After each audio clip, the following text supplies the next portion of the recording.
Hai semuanya, Assalamualaikum warahmatullahi wabarakatuh. Perkenalkan, nama saya Nur Nahdlatul Ulum dengan NIM 210404501019. Nah, di sini tujuan saya membuat video ini untuk menuntaskan ujian tengah semester saya pada mata kuliah Teori Konseling 1. Nah, langsung saja kita simak yuk penjelasan dari saya.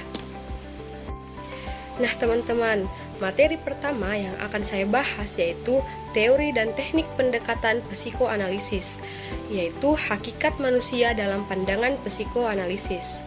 Nah, pandangan mengenai sifat manusia dari aliran Freud yang dijelaskan Gerald Corey bahwa sifatnya sudah ditentukan oleh kekuatan yang tidak rasional.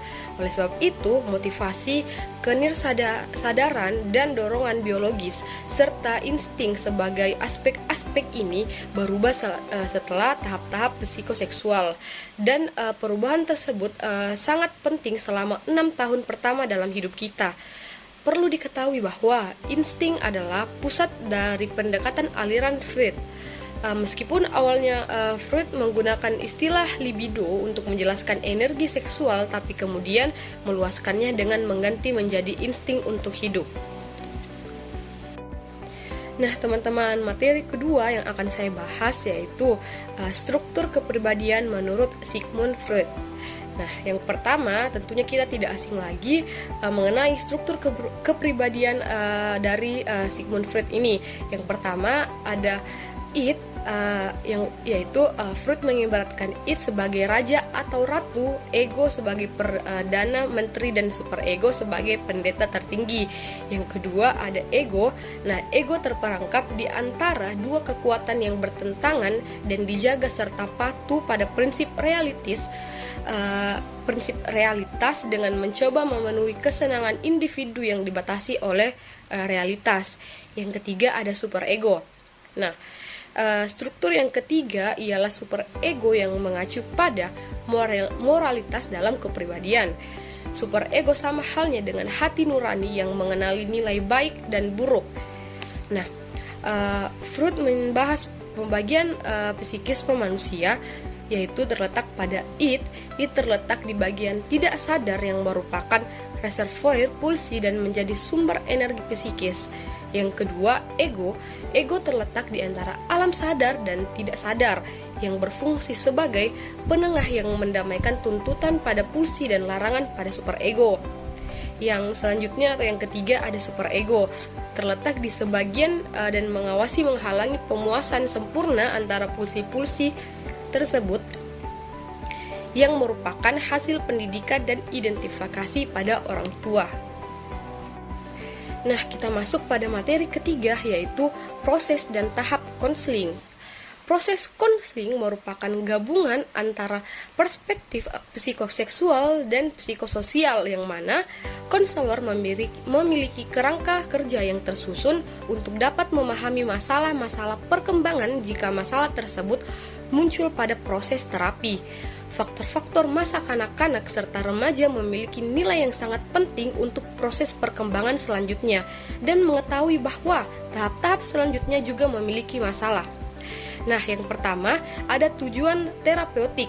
Nah, adapun tujuan dari terapi psikoanalitik dalam aliran Freud adalah yang pertama membuat yang kenirsadaan menjadi sadar. Kedua adalah memperkuat ego sehingga perilaku lebih didasarkan pada kenyataan dan bukannya pada hal-hal yang sifatnya khayal atau bahkan tidak nyata. Yang kedua, fungsi dan peran terapis. Fungsi dan peran terapis adalah pertama, membantu klien untuk bisa memperoleh kebiasaan mencintai, bekerja serta bermain, dan keduanya adalah membantu klien dalam mencapai kesadaran yang berkaitan dengan dirinya sendiri. Nah, materi selanjutnya yaitu teori dan praktik pada pendekatan Adlerian. Nah, ini merupakan materi kedua yaitu pandangan tentang hakikat manusia. Adler menghapus teori-teori dasar Freud karena dia percaya Freud terlalu sempit dan menekankan pada ketentuan biologis dan insting. Teori-teori Adler berfokus kepada perasaan inferioritas di mana dia melihat sebagai kondisi normal dan semua orang dan sebagai sumber perjuangan seluruh manusia. Daripada memperhatikan tanda kelemahan atau abnormalitas, perasaan inferioritas dan mendorong kreativitas. Adler menekankan pilihan dan pertanggungjawaban, makna kehidupan, dan perjuangan untuk sukses, menyelesaikan, dan kesempurnaan. Dasar perspektif Adlerian, perilaku manusia tidak ditentukan semata-mata oleh hereditas dan lingkungan. Sebagai gantinya, kita mempunyai kapasitas untuk menginterpretasikan, mempengaruhi, dan menciptakan kejadian. Selanjutnya kita akan membahas struktur kepribadian. Adler mengemukakan dua sumber inferioritas, yaitu inferioritas fisik dan inferioritas psikologis. Yang pertama, inferioritas fisik adalah rasa tidak lengkap oleh adanya kekurangan-kekurangan dalam tubuh. Ada inferioritas dalam tubuh dan kompensasi yang berlebihan. Yang kedua, inferioritas psikologis, yaitu perasaan-perasaan inferioritas yang bersumber pada rasa tidak lengkap atau tidak sempurna dalam setiap bidang kehidupan. Selanjutnya kita masuk pada isi pokok teori pendekatan Adlerian. Yang pertama ada manusia. Manusia tidak semata-mata bertujuan memuaskan dorongan-dorongannya, tetapi secara jelas juga termotivasi untuk melaksanakan tanggung jawab sosial dan pemenuhan kebutuhan untuk mencapai sesuatu. Bagian B, tingkah laku individu ditentukan oleh lingkungan, pembawaan, dan individu itu sendiri. Yang ketiga, tingkah laku tidak ditentukan oleh kejadian di luar individu, mempersepsi dan menginterpretasikan kejadian itu. Yang pertama, ada persepsi dan interpretasi itu membentuk fiksi yang menjadi tujuan tingkah laku individu atau fictional goal. Yang kedua ada life goal atau fictional goal menjadi arah dan tingkah laku individu untuk mengatasi kelemahannya dalam menghadapi dunianya. Fictional goal menjadi life goal. Yang ketiga ada lifestyle yang yang menjadi arah tingkah laku itu lebih jauh membentuk lifestyle. Yang keempat ada social interest. Manusia dilahirkan sebagai makhluk sosial dan adapun yang dilakukannya selalu dalam hubungan dan kelompok sosial. Kita lanjut. Yang kedua ada kepribadian. Setelah manusia ada kepribadian. Bagian A, perkembangan kepribadian. Yang pertama, dasar kepribadian terbentuk pada usia 4-5 tahun pertama. Pada awalnya, manusia dilahirkan dengan feeling of inferiority atau void, yang selanjutnya menjadi dorongan bagi perjuangan ke arah feeling of superiority atau force. Yang ketiga, anak-anak menghadapi lingkungannya dengan kemampuan dasarnya dan menginterpretasikan lingkungannya itu pada saat itu juga social interestnya juga berkembang. Yang keempat, selanjutnya terbentuk lifestyle yang unik pada masing-masing individu yang bersifat self-determinist, teleologi, dan holistik. Yang kelima, sekali terbentuk lifestyle sukar untuk berubah. Perubahannya tentunya akan membawa kepedihan. Individu sukar menyadari lifestyle-nya sendiri untuk menjelaskan biasanya diperlukan oleh orang lain. Selanjutnya kita masuk pada proses tahapan dan teknik konseling pendekatan Adlerian.